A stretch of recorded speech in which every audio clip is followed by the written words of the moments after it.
नमस्कार। आदर्श शिक्षा समिति द्वारा संचालित YouTube चैनल में आप सभी भैया बहनों का स्वागत एवं अभिनंदन।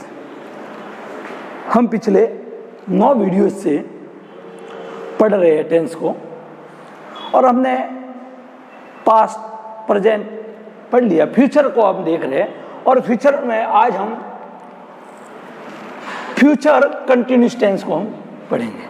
हमने प्रेजेंट कंटिन्यूस को पढ़ा, हमने पास्ट कंटिन्यूस को भी पढ़ा। आज हम फ्यूचर कंटिन्यूस टेंस को समझने का प्रयास करेंगे कि फ्यूचर कंटिन्यूस टेंस किस प्रकार से अपना काम करता है। तो इसकी जो पहचान है, वाक्य के अंत में रहा होगा, रही होगी, रहा होगा, रहे होंगे, इस प्रकार के शब्द आते हैं तो वो फ्यूचर कंटिन्यूस टेंस होता है। जैसे वह अपना पाठ याद कर रहा होगा, वह क्रिकेट खेल रहा होगा, वह भोजन ले रहा होगा, इस प्रकार के वाक्य इस टेंस के अंदर आते हैं।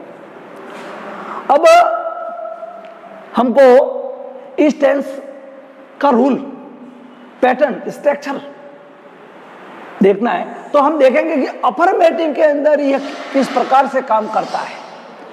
तो हम देखेंगे कि अफर्मेटिव मतलब सकारात्मक। तो अफर्मेटिव में सकारात्मक वाक्य के अंदर सब्जेक्ट के साथ में विल और शैल, प्लस इसमें सबसे मुख्य बात ध्यान रखनी है वो है बी, और कंटिन्यूस है इसके लिए वर्ब की फर्स्ट फॉर्म और आईएनजी, शेष है तो अदर्स।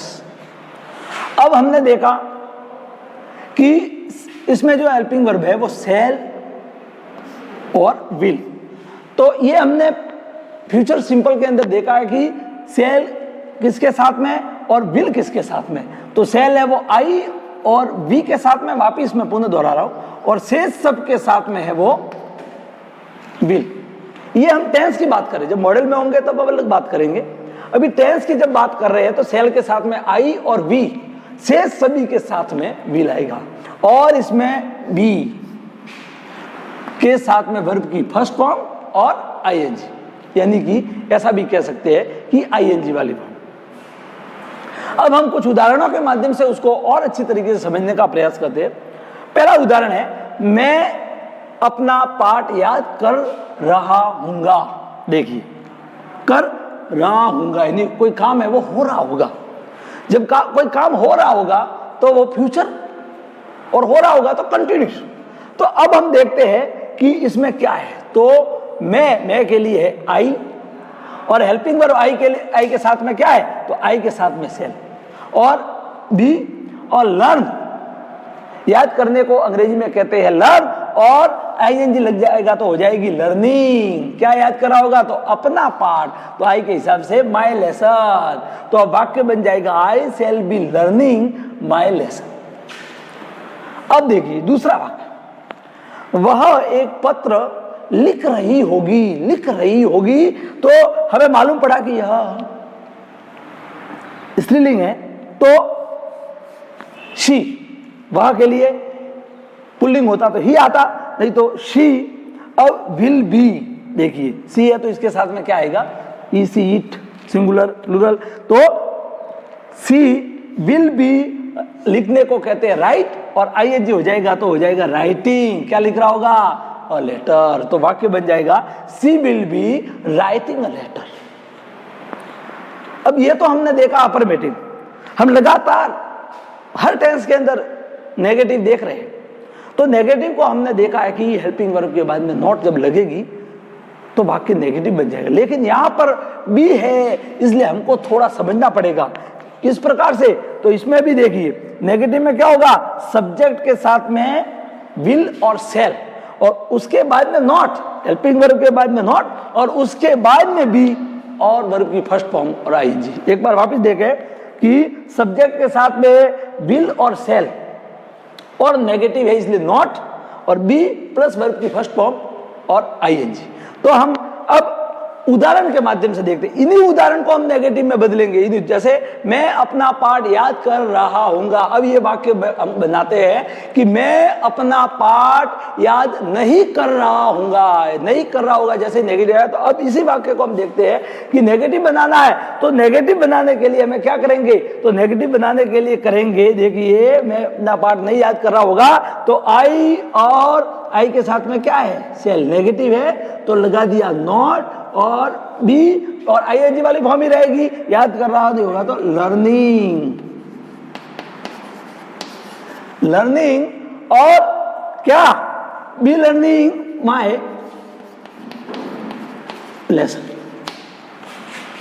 अब जो नेक्स्ट वाक्य है इसी को नेगेटिव हम बना रहे हैं, तो वह एक पत्र लिख रही होगी। अब इसका नेगेटिव जब बनाएंगे कि वह एक पत्र नहीं लिख रही होगी, तो नहीं लिख रही होगी तो वो वाक्य नेगेटिव बन जाएगा।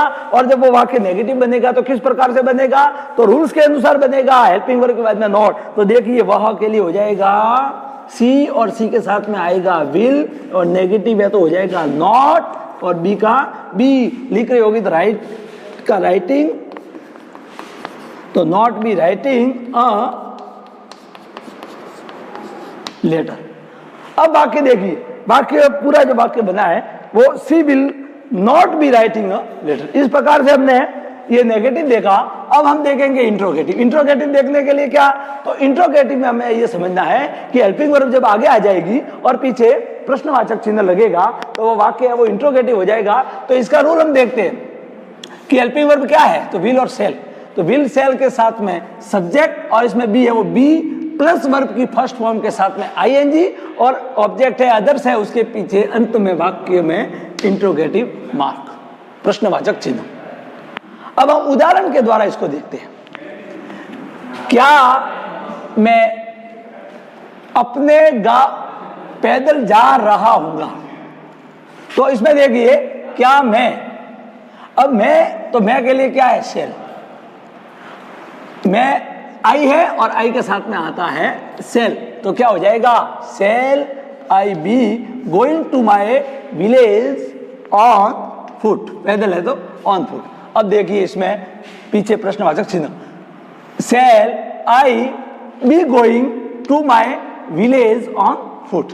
अब इसमें हमें मुख्य ध्यान देना है कि यहाँ पर आई था इसके हिसाब से सेल है, यदि की हेल्पिंग और आगे, यहाँ पर यदि ही होता तो यहाँ पर विल होता, इतना अपने को ध्यान रखना है। इस प्रकार से ये वाक्य बनेंगे। अब हम देखते हैं कि ये तो हमने देखा कि किस प्रकार से अंग्रेजी से हिंदी या हिंदी से इंग्लिश और वाक्य बनाना, वाक्यों की संरचना करना, इसके बारे में हमने देखा। अब हम देखेंगे कि जो परीक्षाओं में जो आते हैं, कंपटीशन की एग्जाम हुई या अपनी जो 9वीं 10वीं के एग्जाम जो होते हैं उसके अंदर जो फिल इन द ब्लैंक जो आते हैं उसके अंदर हमें एडवर्ब को समझना पड़ेगा। यदि एडवर्ब हम पहचानेंगे तो हमें मालूम ये पड़ेगा। अब हम देखते हैं कि कंटिन्यूस टेंस है, तो कंटिन्यूस में कोई भी काम हो रहा होगा तो ऐसी एडवर्ब आएगी जो काम को दर्शा रही है, काम हो रहा है ऐसी बात को दर्शा रही है। तो इसमें मुख्य हमें ये ध्यान रखना है कि इसमें क्या एडवर्ब होगी, तो एट दिस टाइम, इस समय।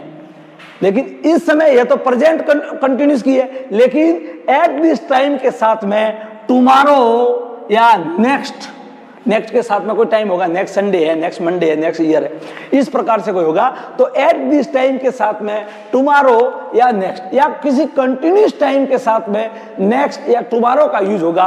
तो ऐसे वाक्यों के अंदर हम जो रिक्त स्थान भरेंगे वो फ्यूचर कंटिन्यूस की जो भी हेल्पिंग वर्ब और वर्ब है उसके अनुसार हम भरेंगे। कुछ एग्जाम्पल के द्वारा उसको अच्छी तरीके से समझने का प्रयास करते हैं।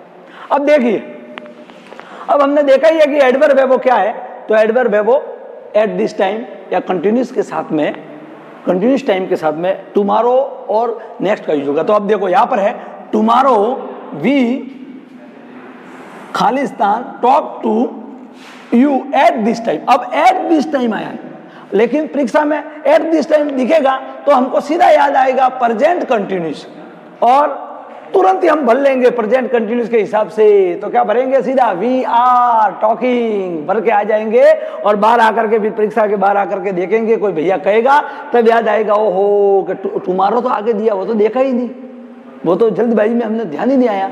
तो इसलिए मारवाड़ी में कहावत है कि उतावला सो बावला, इसलिए हमें धीरज धारण करना है, धैर्य धारण करना है, आराम से हमें समझना है कि वाक्य क्या कह रहा है। तो ये वाक्य देखो, टुमारो, तो टुमारो फ्यूचर को बता रहा है, एट दिस टाइम है वो कंटिन्यूस को बता रहा है, और दोनों मिल करके किसको बता रहे हैं? फ्यूचर कंटिन्यूस टेंस को बता रहे हैं। जब हम वाक्य जब इसकी पूर्ति करेंगे तो हम समझ करके करेंगे कि ये वाक्य है वो फ्यूचर कंटिन्यूस का है। तो टुमारो वी, तो वी के हिसाब से हम क्या भरेंगे? तो वी के हिसाब से हम शैल और बी।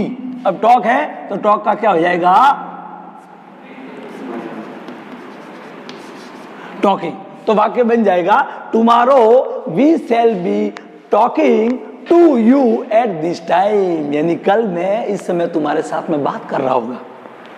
अब अगला वाक्य देखते हैं, दूसरा वाक्य। दूसरे वाक्य में क्या है? दूसरे वाक्य तो बहुत ही सीधा दिया हुआ है, जैसे एडवर्ब है उसी तरीके से दिया हुआ है, में ज्यादा परेशानी होगी भी नहीं। सी खालिस्तान play at this time tomorrow, इस समय कल मैं खेल रहा होगा, तो वह खेल रही होगी, सॉरी। तो सी है तो सी के हिसाब से हम पढ़ेंगे सी विल बी, और प्ले का हो जाएगा प्लेइंग। तो वाक्य बन जाएगा she will be playing at this time tomorrow, वह इस समय कल खेल रही होगी। तीसरा वाक्य देखते हैं, कुछ थोड़ा अलग तरीके से है लेकिन बहुत ही सरल है, ये भी हमें समझ में आएगा। तो वी खालिस्तान in our new house at this time next Sunday. अब देखिए वी है और यहाँ पर next Sunday, at this time next Sunday, यानी कि इस समय अगले रविवार को। तो अब नेक्स्ट है वो फ्यूचर है और एट दिस टाइम है वो कंटिन्यूस है, तो दोनों मिलकर के फ्यूचर कंटिन्यूस हो जाएंगे।